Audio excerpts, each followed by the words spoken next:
pero a pesar de eso vivían una experiencia de unidad. Ahora, lo que motivaba esa unidad era la presencia del Espíritu Santo y el cumplimiento de la misión. Si hoy nosotros queremos tener una iglesia unida, tenemos que clamar por el trabajo del Espíritu Santo y tenemos que comprometer a cada miembro en el cumplimiento de la misión. Leamos lo que dice Hechos 2, 44 al 47. Voy a ir comentando el texto a medida que voy leyendo. Dice, todos los que habían creído estaban juntos. Mira, creer y estar juntos son dos experiencias que van agarradas de la mano. Cuando una persona no es capaz de vivir en espíritu de unidad, de vivir junto a los otros, es porque de alguna manera no ha creído. Quiere decir, puede haber creído intelectualmente, pero el creer bíblico no es apenas teoría, es la entronización de la verdad, de los conceptos bíblicos en la vida, la encarnalización del mensaje. Bueno, el texto dice, todos los que habían creído estaban juntos y tenían en común todas las cosas. Y vendían sus propiedades y sus bienes y los repartían a todos según la necesidad de cada uno. Y perseverando unánimes, nuevamente se menciona aquí el concepto de la unidad, perseverando unánimes cada día en el templo y partiendo el pan en las casas, comían juntos, nuevamente el concepto de unidad, juntos, comían juntos con alegría y sencillez de corazón alabando a Dios y teniendo favor con todo el pueblo. Teniendo favor con todo el pueblo se refiere al testimonio que la iglesia cristiana daba. El pueblo los veía ese espíritu de unidad, de compañerismo, de sencillez, de alabanza, y pues entonces el pueblo miraba con ojos de admiración a la iglesia de Dios. Sigo leyendo. Y el Señor añadía cada día a la iglesia los que habían de ser salvos. Ahora yo te pregunto, ¿por qué ellos compartían sus bienes? ¿Por qué la iglesia no hace lo mismo hoy? Bueno, este estilo de vida, de compartir todo lo que tenían, era motivado por dos razones. Recuérdate que al despedirse el Maestro en el Monte de la Asunción, ellos habían recibido dos órdenes claras de Jesús. Primero, debían esperar la venida del Espíritu Santo. Ellos pensaban que esto, la venida del Espíritu, ya se había cumplido en el Pentecostés. En segundo lugar, ellos deberían predicar el Evangelio a toda nación, tribu, lengua y pueblo. Esa era la segunda orden. Y ellos creían que esto también ya se había cumplido cuando ellos predicaron cada uno en diferentes lenguas por ocasión del Pentecostés. Pero estaban equivocados. ¿Por qué? Primero, porque la venida y el trabajo del Espíritu Santo no sería un evento que ocurriría en un determinado momento de la historia como en el Pentecostés, sino que sería una acción diaria en la vida de cada discípulo. El segundo error que ellos cometieron es que pensaban que ellos habían predicado el Evangelio en diferentes idiomas y con eso ya habían cumplido la predicación del Evangelio. Pero la realidad es que la predicación no había sido terminada. Había sido terminada en Jerusalén y que con relación al resto de la tierra. Solo que esta mala interpretación de la venida del Espíritu Santo y del cumplimiento de la misión, pues los llevó a creer que Jesús vendría en cualquier momento en sus días. Y siendo así, entonces, ¿para qué preocuparse con el futuro? Por eso todos estaban juntos, dice el texto, y tenían en común todas las cosas y vendían sus propiedades y sus bienes y los repartían a todos según la necesidad de cada uno, porque ellos pensaban que no había motivo más para tener propiedad particular, ya que Jesús estaba volviendo en esos días. Sin embargo, querido, hay cosas que debemos aprender del estilo de vida de estos primeros cristianos. No precisamente el hecho de vivir todos juntos compartiendo todo. Eso, como lo veremos más adelante en la historia, les creó problemas a ellos mismos porque, como ya dije, no eran angelitos y en poco tiempo empezaron a aparecer aquellos que querían aprovecharse de lo que los otros tenían sin trabajar. Y claro que los que trabajaban no podían aceptar eso.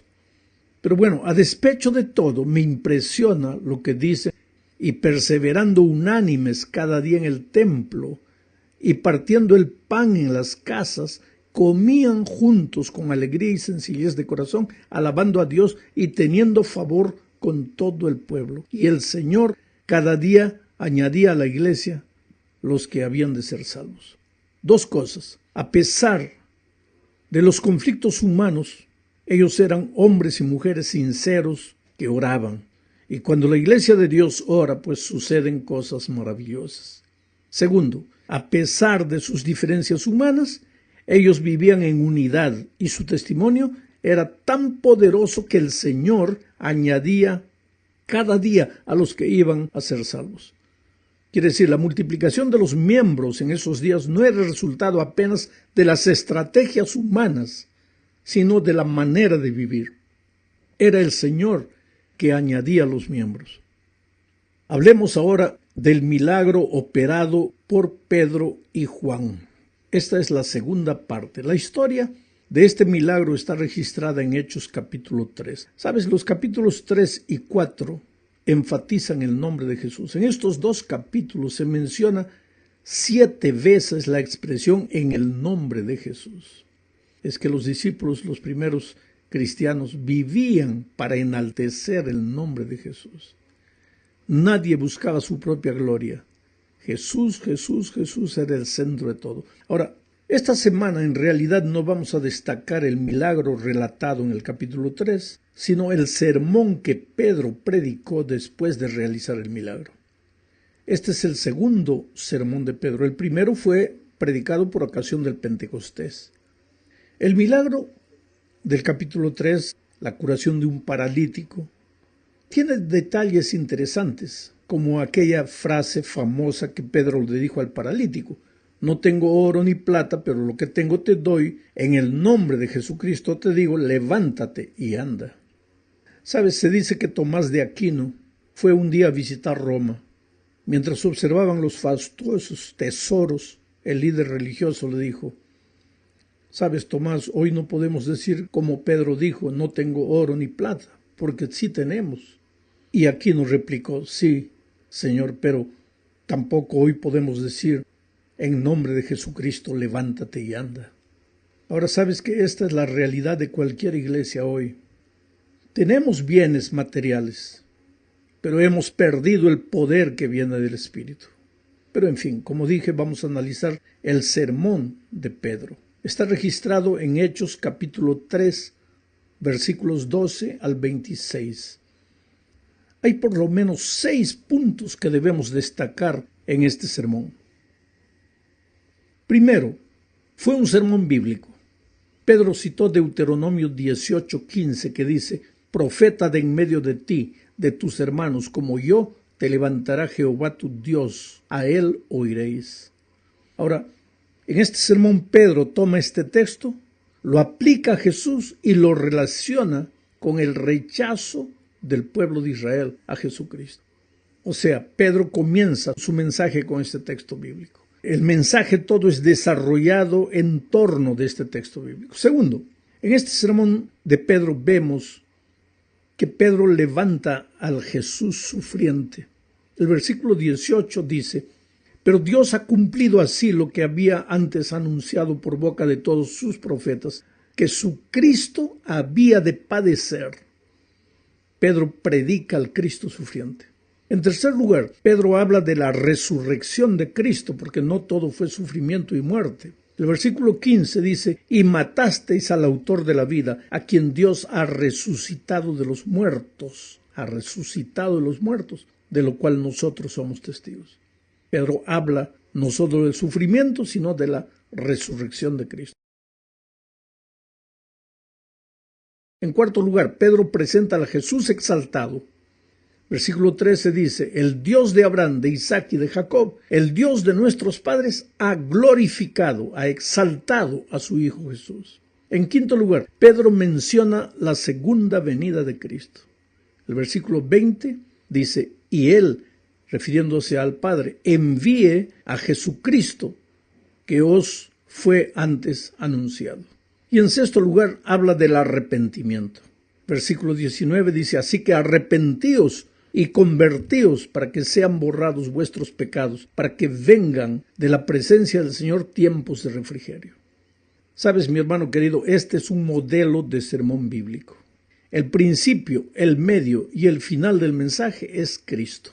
Jesús muerto por nuestros pecados, Jesús resucitado, Jesús glorificado y Jesús pronto a regresar. Y finalmente termina con un llamado al arrepentimiento. Ningún mensaje debe terminar sin un llamado. Todo esto es algo que los predicadores necesitamos siempre recordar. No digo aprender, porque lo sabemos. Necesitamos recordar cada vez que hacemos un sermón, ¿dónde está Jesucristo? La sierva del Señor dice al respecto en Obreros Evangélicos, página 164, lo siguiente.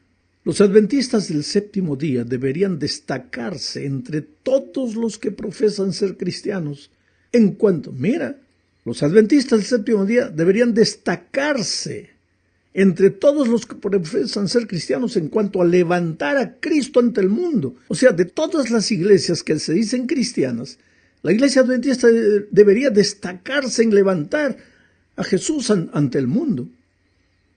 Ahora, esto no quiere decir que no se puede predicar otras verdades. Mira lo que sigue diciendo ella. La proclamación del mensaje del tercer ángel exige la presentación de la verdad del sábado. Esta verdad, junto con las otras incluidas en el mensaje, ha de ser proclamada. Pero el gran centro de atracción, Cristo Jesús, no debe ser dejado a un lado.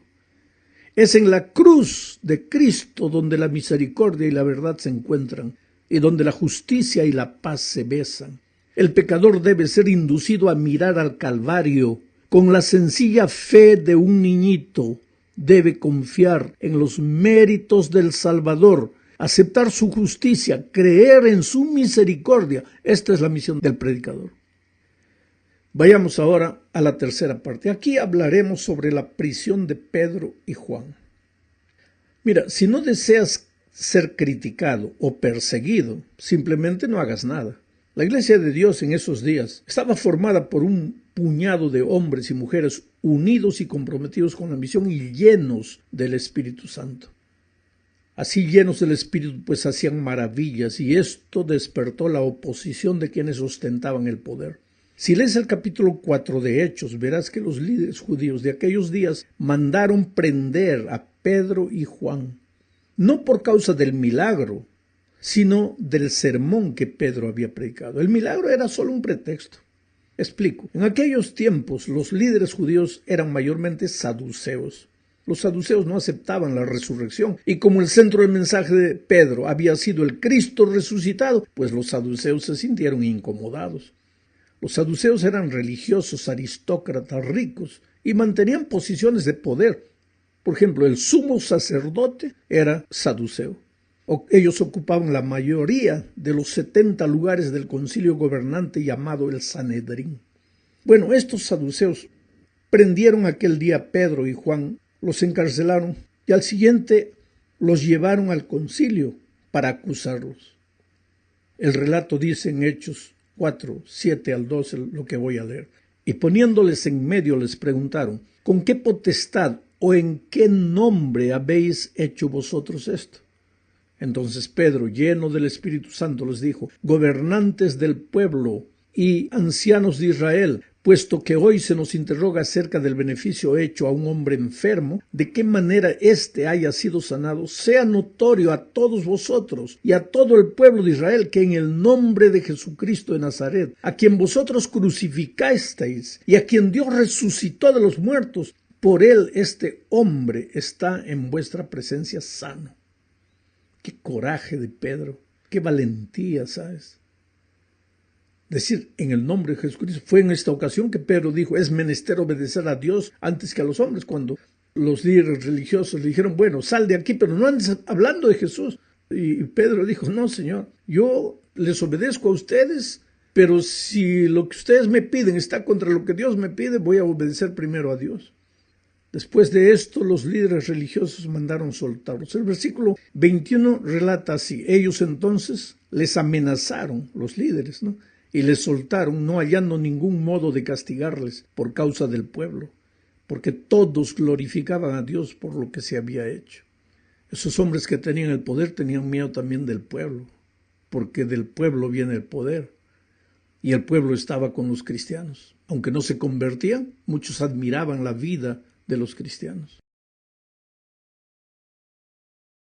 En la cuarta parte veremos el caso de Ananías y Zafira. Esto ya está en el capítulo 5. Ambos vendieron un terreno y prometieron darlo a la iglesia. Sin embargo, después de venderlo, se quedaron con una parte del dinero y dijeron que el dinero que estaban llevando a la iglesia era todo lo que habían conseguido como resultado de la venta. Mintieron. Ahora, no tenían por qué hacerlo, porque no era obligatorio dar todo lo que se tenía a la iglesia. Ellos prometieron porque quisieron, y después no fueron honestos con Dios, no llevaron todo. El resultado fue que ambos murieron como resultado de su deshonestidad, de su mentira. Ahora hay una cosa interesante. Ananías significa Dios es lleno de gracia, y Zafira significa bella. Sin embargo, ambos ignoraban que la santidad y la justicia son parte de la gracia. Gracia no es permisividad. Y ambos fueron manchados por la fealdad del pecado. ¿Por qué prometieron y después no cumplieron? No sabemos. La verdad es que ambos vivían de la apariencia. Cuando hicieron la promesa, seguramente que todos los admiraron y creyeron que si había una pareja generosa en la iglesia era aquella. Y eso les gustaba a Ananías y Zafira. Pero ellos ignoraban que Dios repudia el deseo de vivir solo de apariencias. ¿Recuerdas el caso de la maldición de la higuera que no tenía frutos? Jesús no maldijo aquella higuera porque no tenía frutos, sino porque no teniendo aparentaba tenerlos, estaba lleno de hojas. Ananías y Zafira tampoco murieron porque no dieron.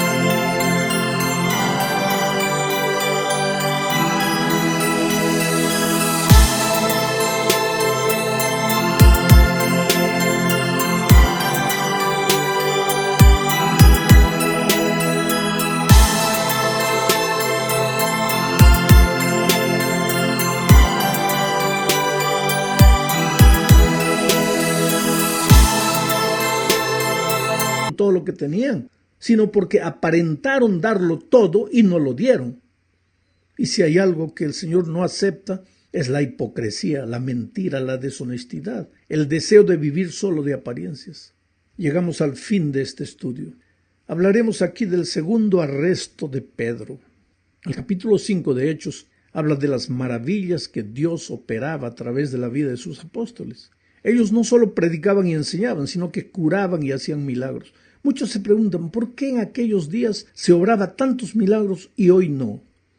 Es que en aquellos días la iglesia estaba naciendo y eran necesarios los milagros para llamar la atención del pueblo. Si tú revisas la historia bíblica en el Antiguo Testamento, verás que en ocasiones como la de Elías, de Moisés, que era necesario, Dios estaba abriendo una puerta de oportunidades, eran necesarios milagros y Dios obró milagros.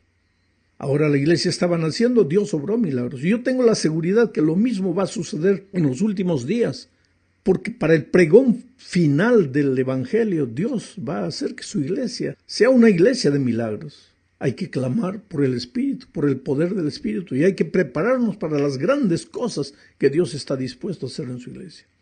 Los milagros eran tantos en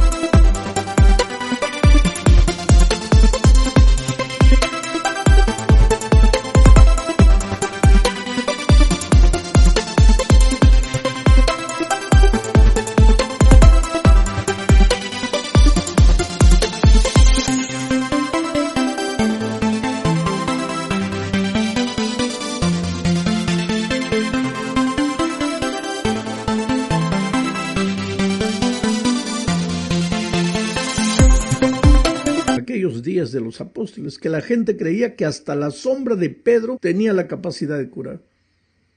No es que la sombra de Pedro curaba, la gente creía. Miles se convertían, y esto preocupó pues a los líderes judíos, y volvieron a prender a Pedro y a sus compañeros. Pero esa misma noche, el ángel del Señor los libró, y les dio la orden de predicar a la mañana siguiente en la puerta del templo.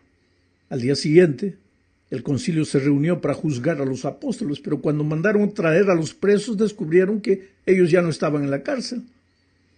Entonces alguien dijo, no, ellos están en el templo predicando, y los líderes volvieron a hacerlos traer. No sabían qué hacer con los apóstoles. Las cosas escapaban del control de la mano de los líderes. Los apóstoles argumentaban que era necesario obedecer a Dios antes que a los hombres. Ahí surge la persona extraordinaria de Gamaliel. Gamaliel fue maestro de Pablo, un tremendo consejero. Y él comenzó a contar un poco la historia. Dice, a lo largo de la historia mucha gente se ha levantado, rebeldes, y han desaparecido de la manera que se han levantado. Y dio un consejo, no se asusten. Si estos hombres vienen de Dios, pues ¿quién los va a detener? ¿Quién va a luchar contra Dios? Pero si no son de Dios, el tiempo los va a desaparecer.